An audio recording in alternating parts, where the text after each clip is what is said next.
These clips show how Ashley Janae's death has turned into a wave of online commentary driven more by emotion, bias, and speculation than verified facts. Instead of waiting for confirmed information, many creators are using the case to push personal beliefs about race, relationships, travel, gender politics, spirituality, and conspiracy theories. The result is a conversation that often says more about the internet than it does about the actual case. The first speaker uses dark humor and sweeping stereotypes about interracial dating, especially relationships involving white men and black women. I ain't trying to be funny, I swear I ain't. But white men do not know how to break up with nobody. Either you gonna come up missing or you gonna come up gone. You gotta break up with them in church or something, at the house of the Lord. Don't you try to break up with no white man on vacation, at home. You gotta break up with them at a family reunion or at Disney World in front of everybody. They definitely don't know how to break up with no black woman. They get all that good black and then you try to leave them. Beneath the jokes is a serious accusation that Ashley's fiance was involved in her death. The speaker frames it through distrust,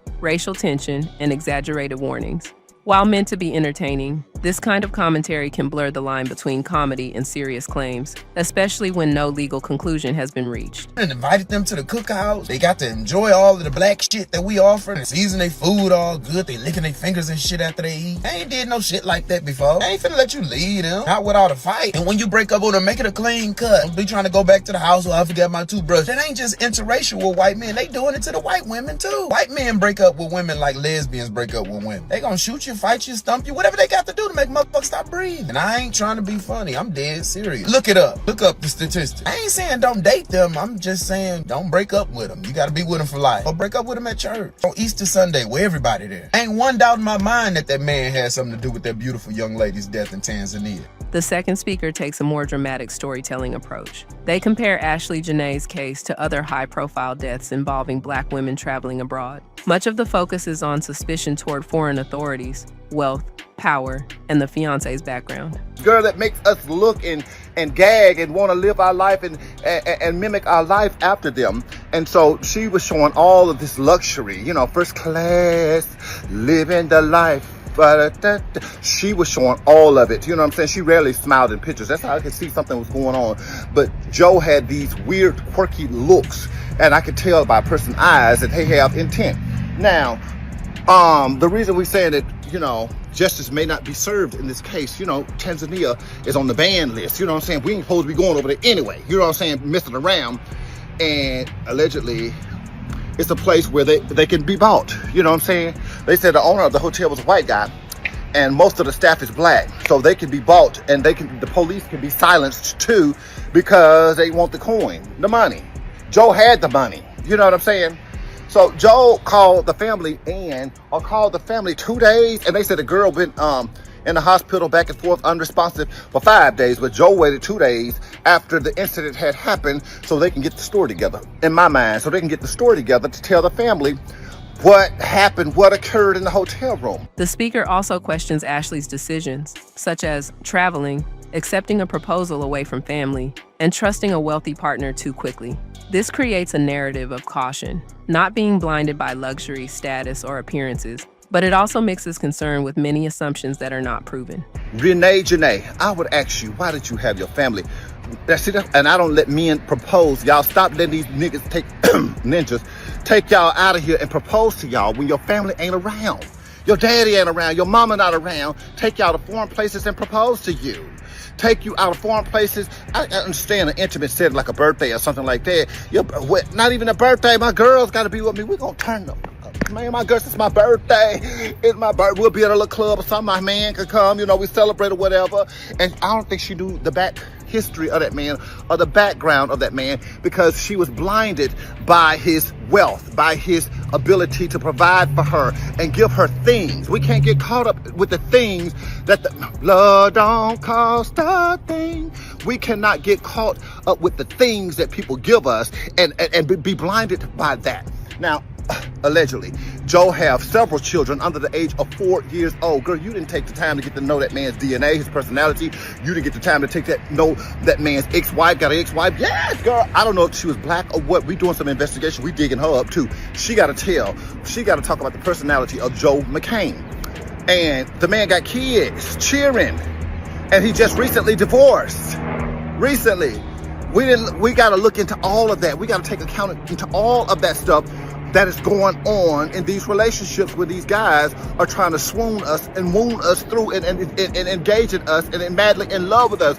We got to understand all the reasons that they are in love with us. Now, maybe she did get drunk, after the fight or whatever, and, self-deleted. Maybe, I don't know, but I ain't giving him the benefit of the doubt. Something in my heart, my mind, my soul do not believe that child got over there, had a birthday, got engaged, had a future with a man, getting money, get to the bag, had a man with money, sugar daddy. The third speaker shifts into conspiracy and spiritual language. They claim Black women, especially descendants of enslaved Black Americans, are targeted for mystical or biological reasons involving organs, energy, and power. This type of rhetoric turns a tragic death into a symbolic battle between forces and identities. Greetings, original souls. I am here to call you back to your original power. Today we are talking about the inverse architect, the system that is designed to disrupt the frequency of the melanated woman, the original portal of life. I'm dropping these high vibrational breadcrumbs because you need to know the truth about the 3D matrix and why it is obsessed with your physical temple. Have you ever wondered why in the movies or in the dark corners of the world, they're so focused on our organs, our children, organs, especially the FBA, the so-called Black American organs? It's not just about biological. It's about energetic parasitism. The architects of this system, the recessives, has disconnected themselves from source, as you already know. They can't get their energy from the sun or the ether anymore. This is to remind those that don't know or have forgotten. They become dim, so they look at us, the original portal, as walking power plants, batteries. As you may know already and should, our melanin is not just skin, it's not just what's inside of our DNA, it's conductors, cosmic light.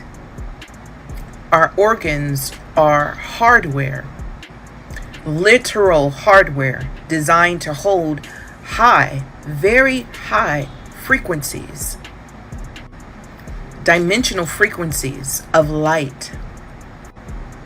When they try and put their parts in our bodies, they aren't just trying to live longer. They're trying to piggyback on our ancestral connection to source, to the stars. They need the battery because they've lost their charge. They use fear tactics to make us leak that energy. They target our children, our sanctuaries, our food, our air, everything, our pets, anything you can think of, they targeted. While some audiences may see it as empowerment language, it spreads misinformation and fear by presenting unsupported claims as hidden truth. When we're in a low state of vibration, a state of panic, our frequency drops. And when our frequency drops, we become harvestable. But listen to me, the connection is being reclaimed. I am anchoring into my crystalline body by various spiritual ways, and I suggest Black women, everybody needs to do the same, especially FBA women, especially so-called Black women. I am standing on the 39th floor inside of my consciousness, and I am telling you the 3D matrix is just a horror movie that is losing its power. You are not a victim of the system if you listen. You are a master architect who has been asleep for eons. And it's time to start waking up, doing the work on yourself so you will not become harvestable. When you do the work on yourself, detoxifying your body, stop eating shit from the stores, start meditating, start cleansing yourself, start washing with products that is natural, brushing your teeth with products that is natural, sitting in the sun gazing, your DNA starts to change and you become untouchable. The fourth speaker builds another theory. No, I'm not going to speak on this woman and her death, and this is not the topic you think I'm going to talk about. I want to talk about an angle that I haven't seen anyone discuss so far. But before that, let's take a look at something. She posted this photo on social media, and let's go ahead, take a good look at this photo. All right, let's go ahead and look at the comment. Don't know you, but I love this for you. God, I'll trans soft this soft girl era. Please, I have no idea. May this kind of love find me. Look how he's looking at you. I love how he's looking at you. You notice who's all in the comments?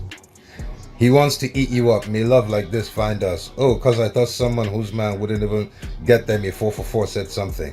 I pray get a man like this. He loves you. You notice again who's having these conversations? Look how he's looking at you. May this kind of intentional man locate me. I love this lifestyle for you. May it turn into wedding bliss. She goes, manifesting this. Oh, you manifest. May this kind of love locate me. May this kind of love find me and never let me go. May this kind of love is finding all of us, ladies. I see my future. Okay, K-Dog. That financial losses in crypto pushed the fiancé into some secret group or cult, and Ashley was a sacrifice to restore wealth or status. This is a classic internet pattern, taking unrelated public facts, connecting them dramatically, and presenting speculation as plausible motive. Yeah, go look at this man's post on Twitter. You'll find one thing. This man lost $10 million this year in the crypto market. He went famous. He blew up because in the early days of Solana, he put $200 in it when it was like nothing. And then Solana blew up and his $200 turned into millions, literally. And that's how he blew up. That's how he got his money. Now, crypto market has made him lose almost more than $10 million. He posted this himself. So here's the angle I want to talk about that no one else is.